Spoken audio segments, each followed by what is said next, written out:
hinahamon ka namin, Pangulong Bongbong Marcos, kung gusto mong magkaroon ng magandang legasiya, ang pangalan mo, ipakulong mo lahat ng magnanakaw.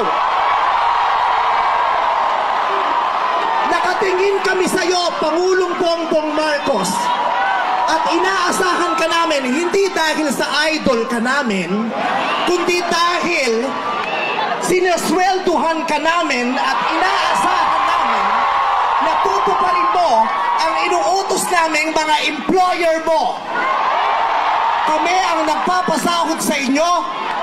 Tapos na ang panahon na natatakot tayo sa gobyerno. Takutin natin ang gobyerno dahil ang kapangyarihan nasa sa atin, wala sa kanila. Nakatingin kami sa inyo. Ipakulong lahat ipakulong.